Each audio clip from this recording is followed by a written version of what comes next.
Hey guys, I'm Heather Parrish, and I wanted to talk to you today about this article I read, and it was written by David Williams, and it's entitled Inappropriate Others or the Difficulty of Being a Dog. Williams begins by stating that dogs, it seems, are either represented as paragon, the perfect example of a particular quality, or as pariah, an outcast. That is the dialectic that Williams is talking about in this article. And he decides to categorize dogs into three different areas or packs. The first packs that he talks about are the star dogs, or the dog stars, which is kind of a play on words simply because of the first one that he chooses to really go in detail about. Mainly this area is about dogs that have some kind of notoriety. And the very first dog that he talks about in detail is Laika, the Russian cosmonaut.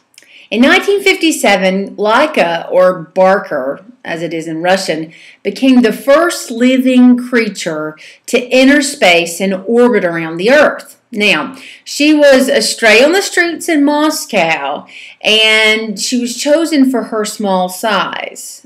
Over a period of weeks, Laika was trying to endure the launch and flight conditions, and right before Sputnik 2, her spacecraft, was launched, she was hooked up to sensors that were able to monitor her bodily functions: blood pressure, breath frequency, and heartbeat.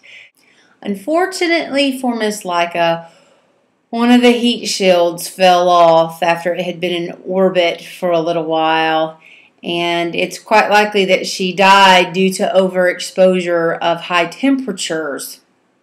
Much of the information concerning Laika's orbit around the Earth has been kept top secret until recently. The next dog within this pack of star dogs is Little John, the coyote. There was a German artist named Joseph Beuys who spent 3 days in a New York gallery with a coyote. Although it's uncertain exactly what happened during those 3 days, a general idea is known. Beuys flies in from Dusseldorf into Kennedy Airport. He is wrapped up in felt. He is put on a hospital stretcher and wheeled to an ambulance. And then in the ambulance, he's taken all the way to the New York Gallery. He goes up in the they take him up in an elevator, and he is unleashed, or he's revealed into the space where the coyote is. He spends 3 days with that coyote, with some various objects that kind of are very sculptural, and then he packs back up. He gets wrapped back up in felt. He gets taken on that same stretcher and down the elevator into an ambulance, and then back into the airport, and is shipped back off to Germany. The third and final artist in this first pact that Williams talks about is a Japanese-born video artist. I can't say his first name. His last name is Narumi. Mr. Narumi has shown quite a lot of dog-related work in various art galleries around the world, as well as on television. What he does is Mr. Narumi goes to some urban community, some metropolitan city, and he befriends a dog owner for the sole purpose of that dog wearing the dog cam. You might be asking, what in the world is a dog cam?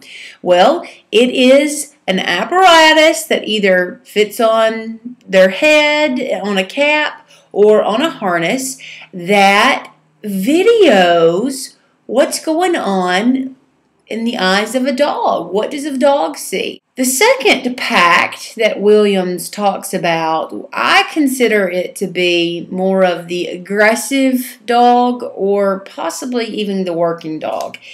He gets into some very interesting discoveries about this one particular artist who is a Russian performance artist named Oleg Kulik. And Kulik has done, in the 90s, did some very extensive work being a dog. Yes, folks, you heard me right. Performing as a dog. The guy was buck naked, and he literally was chained, and he was barking as if he were literally a dog. He was strictly aggressive. Not every dog in the entire world will bite you. I mean, that's just not something that always happens. But he chose to go for the more aggressive type of dog.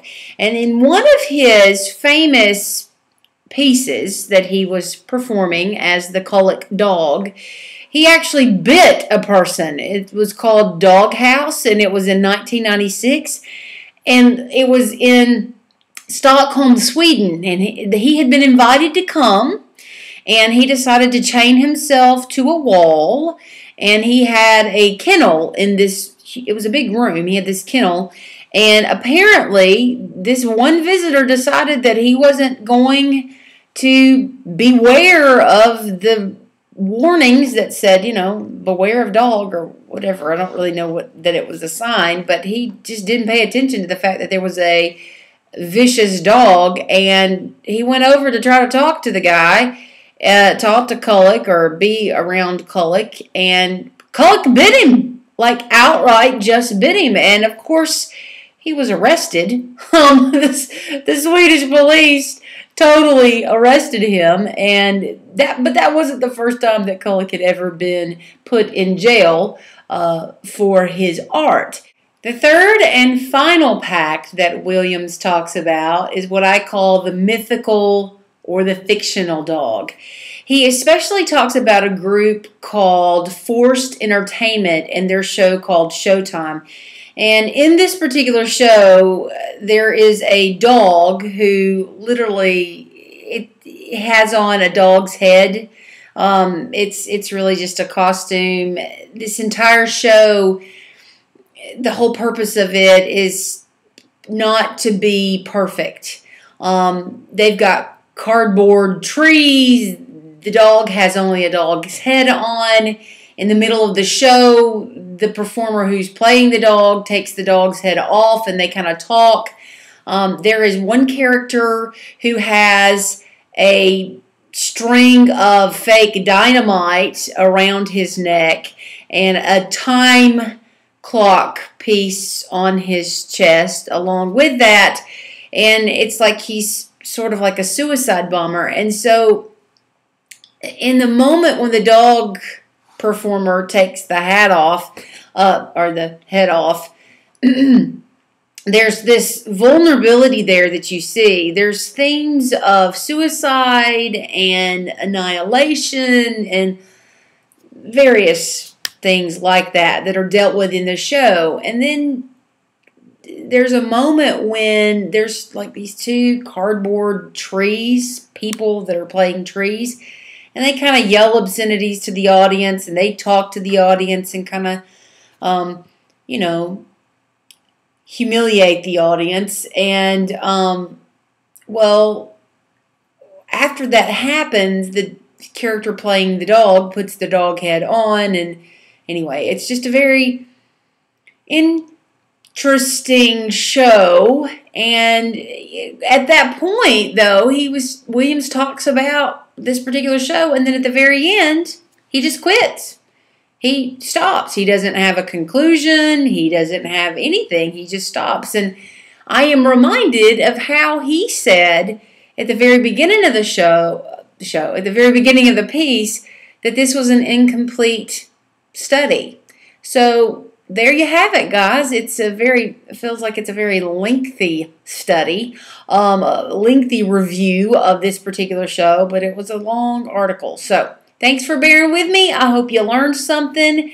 And yay, David Williams.